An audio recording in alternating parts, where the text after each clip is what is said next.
Okay, thanks for coming. My talk is about Einstein's unrecognized masterstroke, variable speed of light.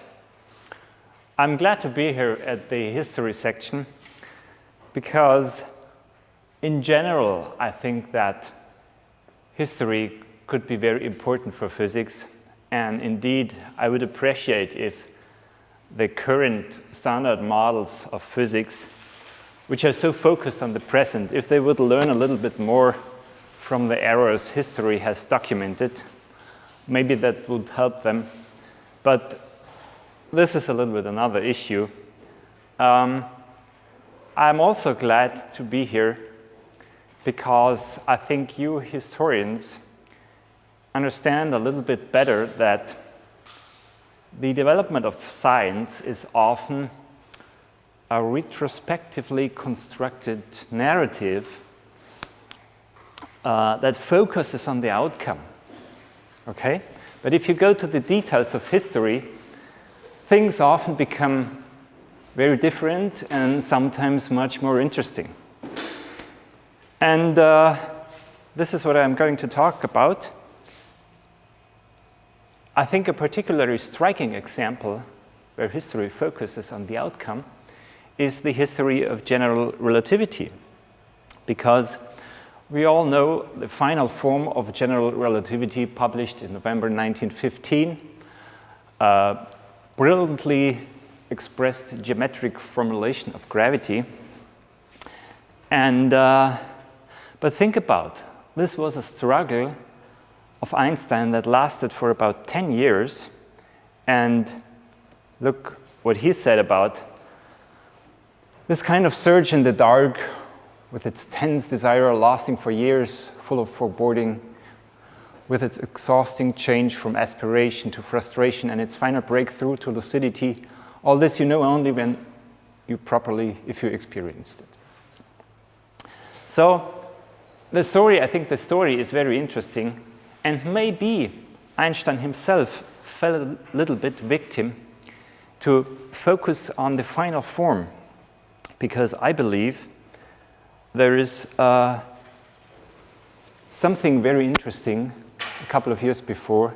Maybe Einstein was at the edge of an even greater discovery, explaining gravity with the properties of the universe. Now, what does that mean? He thought about a variable speed of light. You might ask, oh, isn't relativity about a constant speed of light? No, when he thought about general relativity, it was his very first idea to consider a spatial variability of this speed, and he tried to explain the curved light rays that necessarily occur. He tried to explain that as in optics with a kind of medium with refractive index, only with the difference that this refractive index that causes the speed of light to decrease is a function of the masses. So he said, from the just proved assertion that the speed of light in a gravity field is a function of position, it is easily deduced from Huygens' principle that light rays propagating at right angles to the gravity field must experience curvature. So this was the central idea expressed in this form in 1911. But a couple of years earlier, he had thought about for the first time, it's in this long paper with the title, well, the principle of relativity and the conclusions therefrom. And look at this paragraph, many pages later, paragraph 19, he first mentions the influence of the gravitational field on clocks. And of course, if clocks run differently, so the speed of light has to be differently because it's related to the clocks. And then he struggled and continued to develop the idea. There are a couple of publications which are almost unknown. Yeah? The influence of gravity on the speed of light, a paper in 1911, the first paper in 1911. And then static and the gravitational field in 1912. And there are even people who tell you that, oh, a variable speed of light, doesn't that contradict relativity? and they don't even know that Einstein had tried this. He gave the answer, for this precludes the general application of Lorentz transformations, but we should not be afraid to follow this path.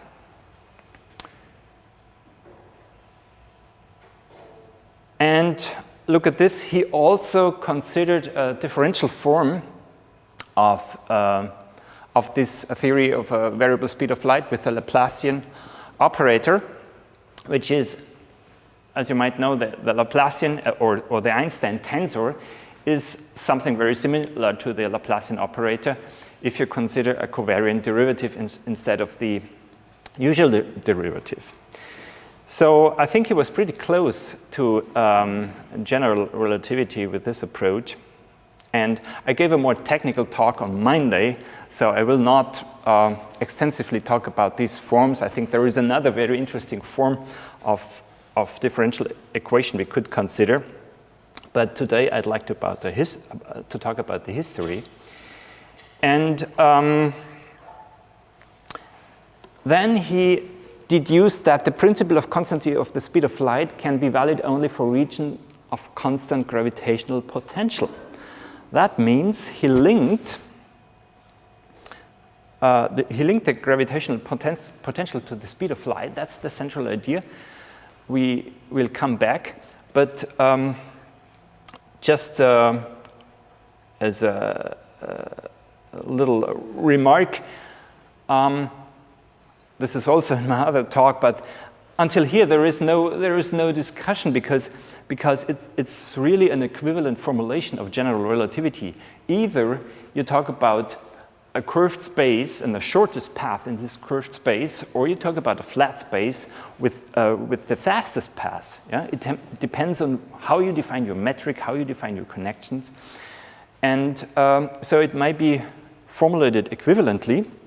And actually, this is also in all textbooks about general relativity, also if it might be a little bit hidden.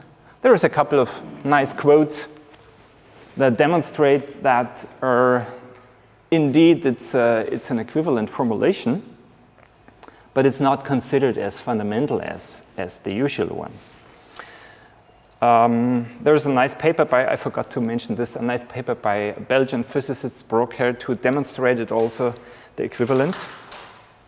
But still, the history doesn't look at it at all, at this possibility of a variable speed of light. Even if you come through the biographies, all the details, look at the final form. Abraham Pais, for example, he looks for first signs of general covariance. It's a notion of the geometric formulation. He looks in the first signs in this Annalen der Physik paper, which is entirely about the variable speed of light. So this is again a sign of this retrospective narrative that sometimes narrows our view. Now, what's the real interesting point? That the speed of light formulation gives you an alternative idea. It gives you the possibility to go beyond the conventional formalism. And you might know that Einstein always had admired the Viennese philosopher Ernst Mach. And Ernst Mach had expressed a very deep, I think a very smart principle. He suspected that gravity has its origin in all other masses in the universe, even if he could not formulate it in a quantitative way. But the idea is really deep, and it's also clear that the usual form of general relativity does not include Marx Principle. Now, let's have a look at this formula again. It's in the paper. Sorry for the picture quality, but it just shows the old 1907 idea. That's where Einstein first considered phi, the gravitational potential, divided by c squared. That's where he had the first idea that the gravitational potential could be something very similar to the speed of light. Okay? And this is essentially a Machian idea, because if the gravitational potential is really something similar to the speed of light, it could be just the same. But it could be just the same if this number 1 is indeed of the same order of magnitude as the gravitational potential of the universe is. So he had this formula in 1907 and 1911, and I'm sure he would have been thrilled about this possibility if he had known about the true size of the universe. But remember, we are in 1911. Nobody knew about the true size of the universe. We didn't even know about galaxies. So the true size of the universe was known when Hubble made his important discoveries, but we are talking about the 1930s, more than 20 years later. So I think this is an almost tragic whim of history, to call it an accident, and certainly it sounds also a little bit incredible. So a couple of explanations, I think, have to follow. Why didn't he come back to his idea? So one of the reasons, certainly, there was a small but fatal error. Einstein did consider a variability of the speed of light, but he considered clocks only. And the speed of light is c equals wavelength times frequency, and Einstein considered a variability of the frequencies of the clocks, but he didn't consider a variability of the wavelength. So in a way, he missed 1/2 of the variability, and that led him to, to the wrong prediction of a deflection of almost 1 arc second. And almost 1 arc second would be 0.83 arc seconds, and you know that this is just the half of the correct value. So, but it was, of course, it was not easy to detect him, because he didn't even know the experiments. He didn't even know the observations. And so it took almost 50 years to correct this error. It was the American astrophysicist Robert Dicke, who became famed for his contribution to the cosmic microwave background later.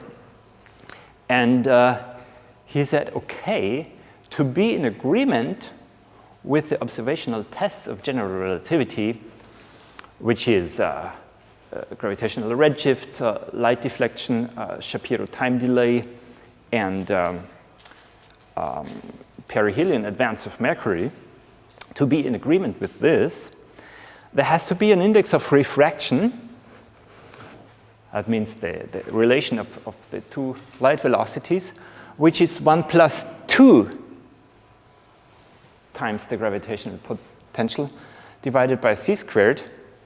And the variation involves both frequencies and wavelengths. So this took a very long time. And maybe you're also concerned because you say, oh, what means a variation of the speed of light to 997,458 meters per second? That's a constant of nature. But look, this is today, it's not a measuring value, it's a definition of our unit system. And of course, we keep this definition of the unit system. And a variation of speed of light also means that accordingly, length scales and time scales have to vary. That means also the wavelength emitted by atoms and the frequencies, which we use to define the 1 second, they vary. And this variation is hidden because we don't see it directly. You can't see the variation directly because it's hidden into these defining quantities. But what you see is the curved path of light. There, this is the point where it comes to light. So this was one reason.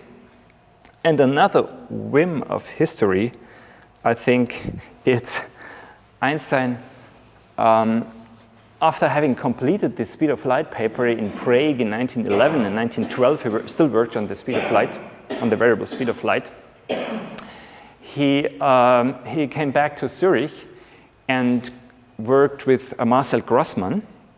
And Marcel Grossmann was a very good mathematician, and his favorite field was differential geometry. And Einstein was fascinated by the mathematical beauty. He learned a lot from Marcel Grossmann about connections and curvature and Riemannian geometry and curved manifolds and so on. So he saw the link to his theory, and they started to work together. And also there, they published the Entwurf theory in 1913, and coincidentally, this contains another little error that leads to the same wrong result. So today, if you talk about the variable speed of light, and even the people who would read the old papers, once they see, okay, that's the point 83 deflection, that's gone, that's wrong theory, that's the same stuff like the Entwurf theory, which you know is not correct. So I think this is another reason why these two things are easily mixed up. And of course, the differential geometry approach took over, and there was at the end a dramatic fight for priority, and Einstein was afraid of Hilbert's mathematical capacities, and actually it was Hilbert who presumably found Einstein's equations first when he deduced it very elegantly. But it was a very dramatic scientific event which overshadowed all these interesting developments that had been taking place before. And of course, then 4 years later, in 1919, Sir Arthur Eddington undertook his famous excursions to verify Einstein's predictions of relativity, and this was sensational. It was Einstein got into the New York Times headline: "Newton's theory overthrown, new genius, new theory of gravity. Few people in the world understand it because it's mathematically difficult." So also this publicity, I would say, this dramatic success of the predictions led to an increased perception. It overshadowed all the interesting, also very interesting stuff that Einstein had found out before. And who could think about that Einstein's variable speed of light theory, with a little correction found later, could have made the very same predictions? Who could think about that? Now, let's go to this Marx Principle.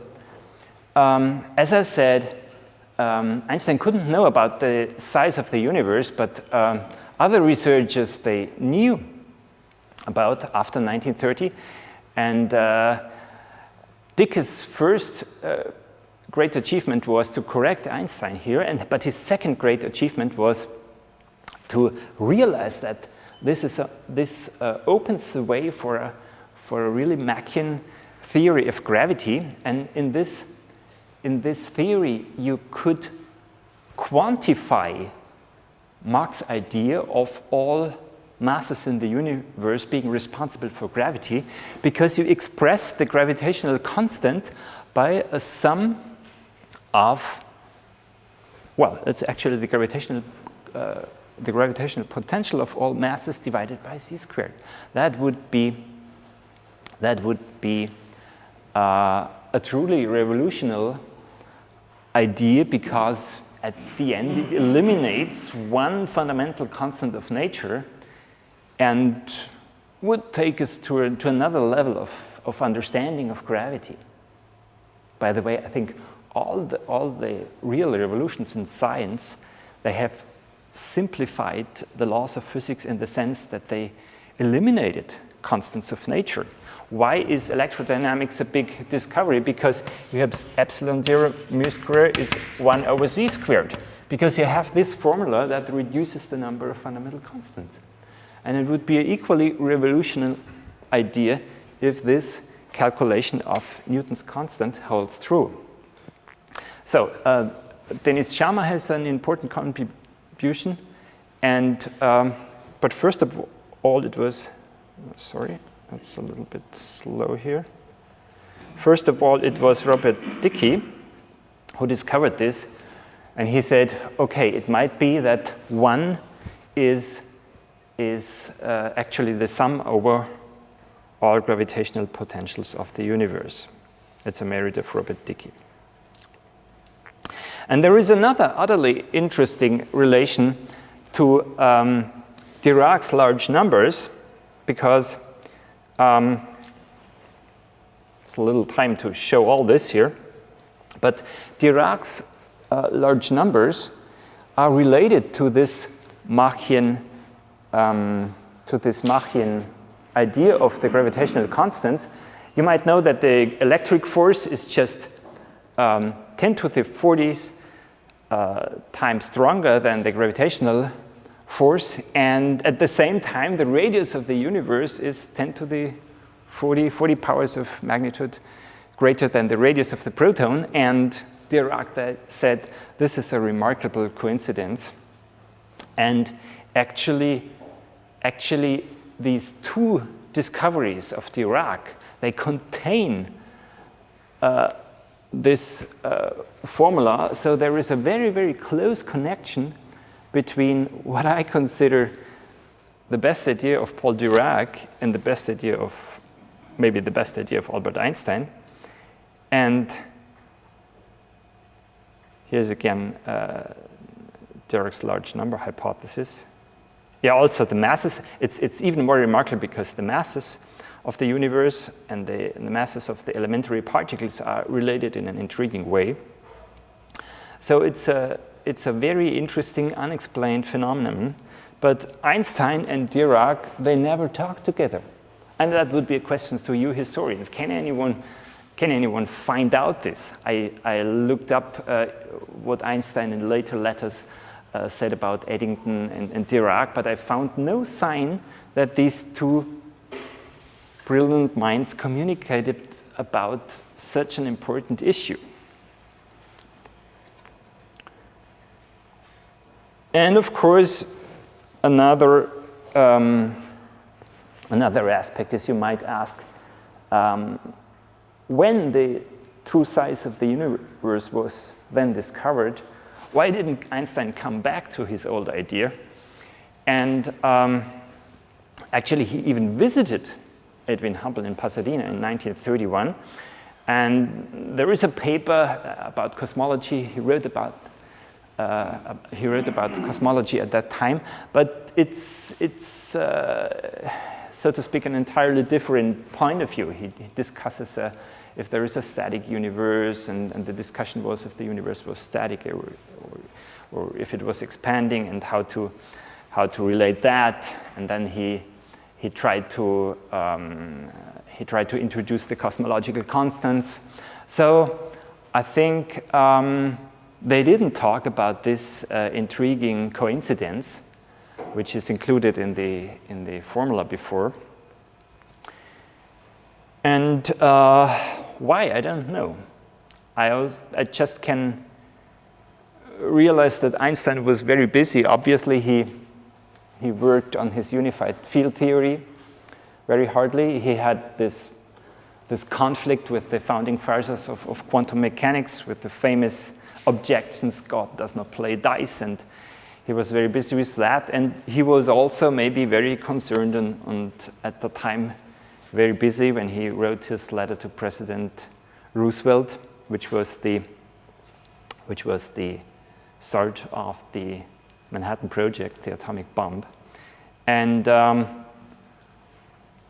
I think it's a tragedy. I think World War II and the Nazi regime was a tragedy for the world, but also for science, and we are still suffering from that tragedy. Communication was totally intercepted. Also, this contributed to the fact that Einstein didn't communicate any longer with Dirac. So I think to conclude Einstein's variable speed of light approach, it seems that is a little bit also a blind spot of the history of relativity. And I think maybe his first idea of general relativity was the best one. Thank you. If you want to look up the more technical details and about the cosmology involving the ideas of Dirac, Sharma, and Dicke, which are of course based on a speed of light, there is this Annales de Physique paper. And there is a popular version of this in my book, Bankrupting Physics, How Today's Top Scientists Are Gambling Away Their Credibility, which is an English edition of this German science book of the year of 2010. And there is another popular book in which there is a chapter about this.